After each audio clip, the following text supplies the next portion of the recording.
안녕하세요, 애나입니다. 알렉스 바나얀의 나는 7년 동안 세계 최고를 만났다를 읽어드릴게요. 숨어있는 골목을 찾아라. 스필버그 게임. It wasn't magic and it wasn't just luck. It was the Spielberg game. 그것은 마법이 아니었다. 단순한 운도 아니었다. 그것은 스필버그 게임이었다. 명단을 완성한 후 나는 바로 창고 사무실로 달려갔다. 그리고 책상 앞에 앉아 호기롭게 노트북을 열었다. 그러나 화면을 바라보니 서늘하고 공허한 감정이 온몸을 휘감았다. 머릿속에서는 이제 어떻게 하지? 라는 생각만 떠올랐다. 누구도 수업 시간이 언제인지, 무엇을 공부해야 하는지, 숙제는 무엇인지 말해주지 않는 경우는 처음이었다. 다른 사람들이 의무를 부여하는 게 싫었지만 막상 스스로 모든 걸 해야 하는 상황이 되니 내가 거기에 얼마나 많이 의존했는지 깨달았다. 나중에서야 새로운 일에 나서는 사람에게 이 순간이 얼마나 중요한지 알게 되었다. 많은 경우 꿈을 이루는 과정에서 가장 힘든 부분은 계획이 없을 때 미지의 영역에 대한 두려움을 이기는 것이다. 무엇을 해야 하는지 알려주는 교사나 상사가 있으면 삶이 훨씬 쉬워진다. 그러나 그렇게 확실한 일에 안주해서는 꿈을 이룰 수 없다. 인터뷰 기회를 어떻게 얻어야 할지 몰랐기 때문에 종일 내가 아는 모든 사람에게 이메일을 보내서 조언을 구했다. 교수님, 친구의 부모님 등 내가 만난 사람들 중에서 비교적 현명해 보이는 모든 사람들에게 연락을 취했다. 처음 만나주겠다고 한 사람은 USC의 교직원이었다. 며칠 후 우리는 캠퍼스에 있는 카페에서 만났다. 그녀는 누구를 인터뷰하고 싶은지 물었다. 나는 지갑에서 카드를 꺼내 건네주었다. 그녀는 카드에 적힌 이름들을 훑어보더니 미소를 지었다. 원래 말하면 안 되는 건데 그녀는 목소리를 낮추며 말했다. 스티븐 스필버그가 2주 후에 열리는 영화학교 기금 마련 행사에 올 거야. 학생들은 참석할 수 없지만 훨씬 나중에서야 기금 마련 행사에 엄격한 규칙이 적용된다는 사실을 알게 되었다. 학장은 절대 학생들이 기금 마련 행사에서 후원자들에게 지원을 요청하지 못하도록 금지했다. 당시 나는 이런 사실을 몰랐다. 그래서 서슴없이 어떻게 하면 들어갈 수 있어요? 라고 물었다. 그녀는 작은 행사라서 정장을 입고 오면 조수로 데리고 들어가 주겠다고 말했다. 그리고 이렇게 덧붙였다. 스필버그를 만날 수 있을지 보장할 수는 없어. 하지만 안으로 들어가는 건 어렵지 않을 거야. 일단 들어가면 네가 알아서 해야 해. 나라면 준비를 철저히 할 거야. 집으로 가서 스필버그의 영화를 전부 봐. 그에 대한 책을 전부 읽어. 나는 그 말대로 했다. 낮에는 600페이지에 달하는 스필버그의 전기를 읽었고 밤에는 스필버그의 영화를 봤다. 마침내 그날이 되었다. 나는 옷장문을 열고 정장을 걸친 후 밖으로 나섰다. 영화학교의 야외 테라스는 전혀 학교 안이 아닌 것처럼 바뀌어 있었다. 빨간 카펫이 통로를 따라 펼쳐졌고 높은 칵테일 테이블들이 정원에 줄지어 놓여 있었으며 턱시도 차림의 웨이터들은 전체가 담긴 쟁반을 들고 행사장을 돌아다녔다. 나는 후원자들 속에 서서 학장의 개회사를 들었다. 그녀는 연단보다 많이 크지 않았다. 그러나 그녀의 존재감은 자중을 휘어잡았다. 나는 떨리는 손으로 상의를 다듬은 후 발걸음을 뗐다. 불과 3m 앞에 스티븐 스필버그, 스타워즈 감독인 조지 루카스, 드림웍스 애니메이션 대표인 제프리 카젠버그, 배우 잭 블랙이 나란히 서 있었다. 행사장에 들어서던 순간부터 긴장하고 있던 나는 이제 완전히 패닉 상태가 되었다. 다스 베이더와 루크 스카이워커를 창조한 사람과 대화를 나누고 있는데 어떻게 스필버그에게 접근하지? 무슨 말을 하지? 조지, 실례지만 잠시 비켜줄래요? 라고 말해야 하나? 학장의 개회사가 계속되는 동안 나는 그들에게 더 가까이 다가갔다. 너무 가까워서 스필버그가 입은 회색 블레이저의 실밥이 보일 정도였다. 그는 성긴 머리 위에 구식 빵모자를 쓰고 있었다. 눈가로 부드럽고 다정한 인상을 주는 주름이 져 있었다. E.T., 주라기 공원, 인디애나 존스, 조스, 신들러 리스트, 링컨, 라이언 일병 구하기를 만든 바로 그 사람이었다.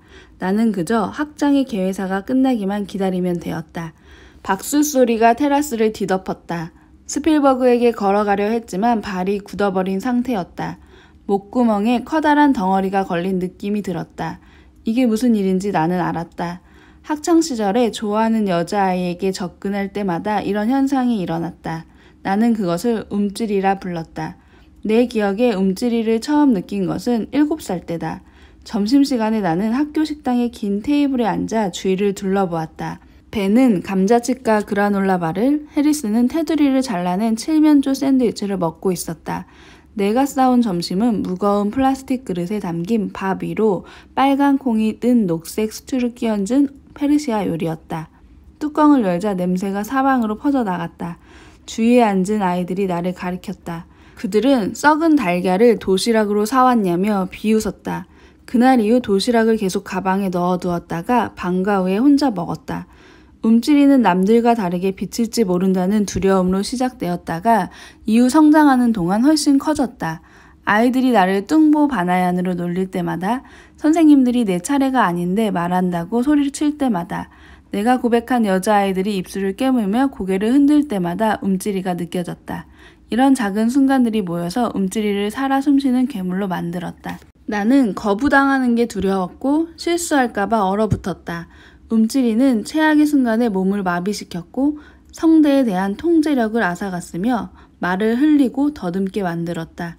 스티븐 스필버그로부터 몇 걸음 떨어진 곳에 이르자 움찔이는 그 어느 때보다 강하게 나를 올가매었다. 나는 말을 걸 기회가 생기기를 바라며 그를 바라보았다. 그러나 그 전에 스필버그는 다른 곳으로 걸어가 버렸다. 나는 그가 이 무리에서 저 무리로 옮겨다니며 미소 짓고 악수하는 모습을 지켜보았다. 파티가 그를 중심으로 진행되는 것처럼 보였다. 시계를 보았다. 아직 1시간이 남아 있었다. 나는 화장실로 가 찬물로 세수를 했다. 유일한 위안은 스필버그가 나의 처지에 공감할 것이라는 사실이었다. 지금 내가 하려는 일은 스필버그와 같은 방식으로 스필버그에게 접근하는 것이었다. 스필버그식 접근법. 스티븐 스필버그는 내 나이 때 감독 일을 시작했다. 여러 이야기가 있지만 스필버그가 말한 내용은 이렇다. 그는 유니버셜 스튜디오의 투어버스를 타고 있다가 도중에 뛰어내려서 화장실로 잠입했다. 건물 안에 숨은 그는 투어버스가 떠나는 모습을 지켜본 후 종일 유니버셜 스튜디오에서 시간을 보냈다. 사방을 돌아다니던 그는 유니버셜 TV에서 일하는 척 실버스라는 사람과 마주쳤다. 두 사람은 잠시 이야기를 나눴다. 실버스는 스필버그가 감독 지망생이라는 사실을 알고 3일짜리 출입증을 주었다. 스필버그는 사흘 내내 유니버셜 스튜디오를 찾았을 뿐 아니라 4일째에도 방문했다. 다만 이번에는 정장 차림의 아버지의 서류 가방을 들고 왔다. 그는 게이트로 걸어가 손을 흔들며 경비원에게 안녕하세요라고 소리쳤다. 경비원은 같이 손을 흔들기만 했다. 이후 3달 동안 같은 일이 반복되었다. 그렇게 안으로 들어온 스필버그는 영화계 스타나 영화사 임원들에게 다가가 점심을 같이 먹자고 말했다. 또한 녹음실로 숨어 들어가 편집실에 앉아서 최대한 많은 정보를 흡수했다. 당시 그는 영화학교에 지원했다가 떨어진 처지였다. 내가 보기에 그것은 스스로 영화를 공부하는 나름의 방법이었다. 그는 어떤 날에는 가방에 여벌의 정장을 넣고 갔다가 빈 사무실에서 잔 후 다음날 아침 새 정장으로 갈아입고 나오기도 했다. 척 실버스는 결국 스필버그의 멘토가 되었다. 그는 스필버그에게 그만 빈둥대고 좋은 단편 영화를 만들어 오라고 조언했다. 12살 때부터 단편 영화를 만들던 스필버그는 엠블린이라는 26분짜리 영화의 각본을 썼다.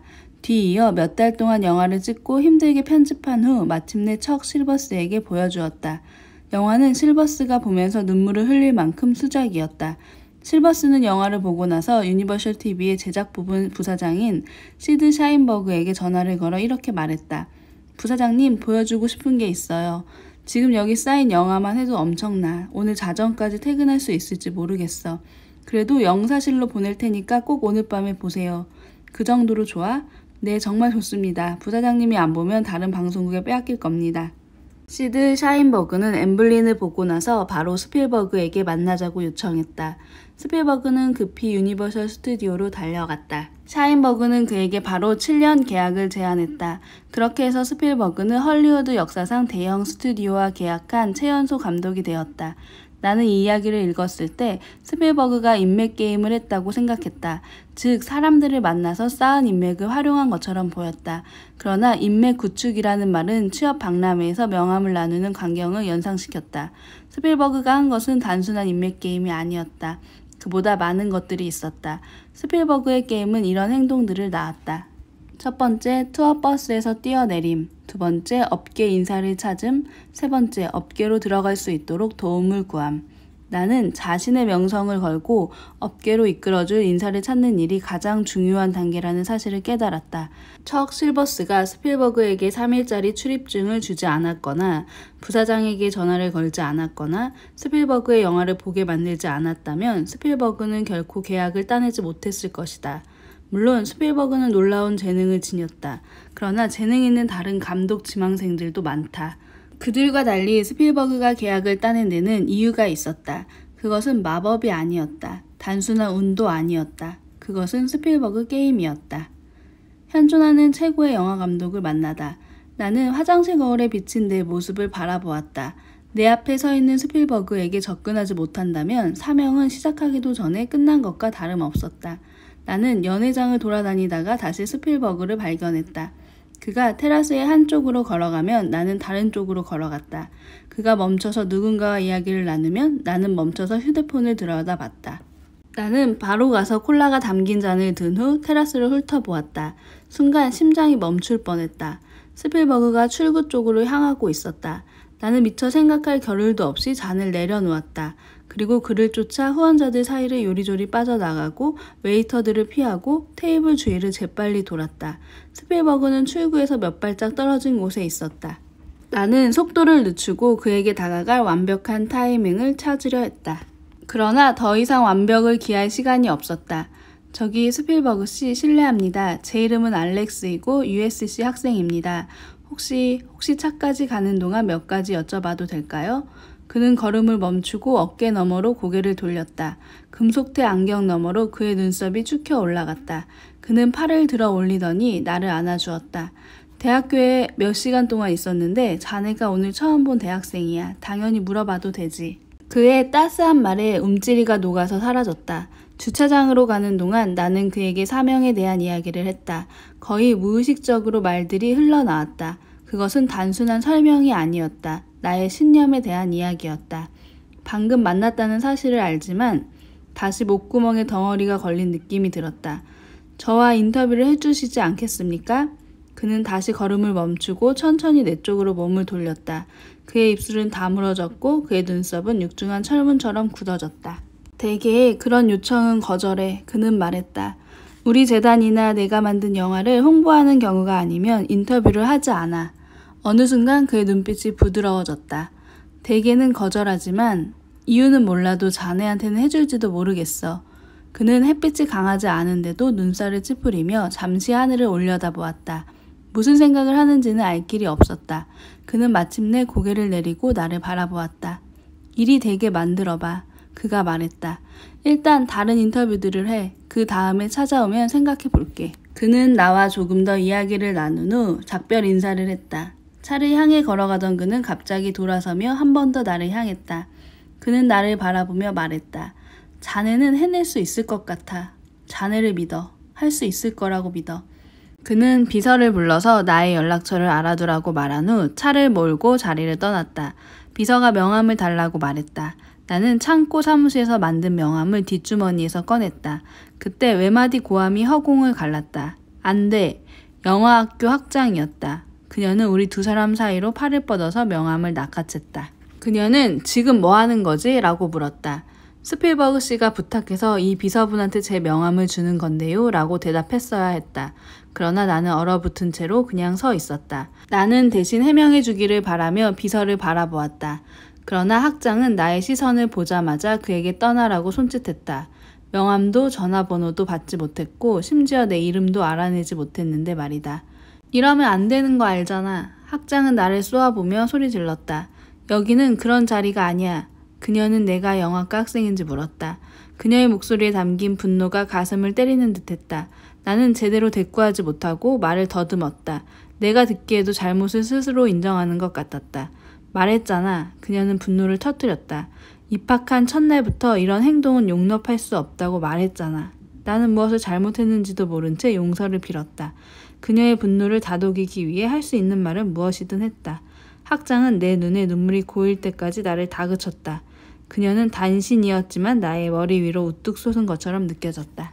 잠시 후 그녀는 사납게 발길을 돌렸다. 그러다가 내가 몸을 움직이기 전에 뒤돌아서더니 내게로 돌아왔다. 그녀는 다시 나를 노려보며 여기에는 규칙이 있어 라고 말했다. 그리고는 나를 향해 가라고 손짓했다.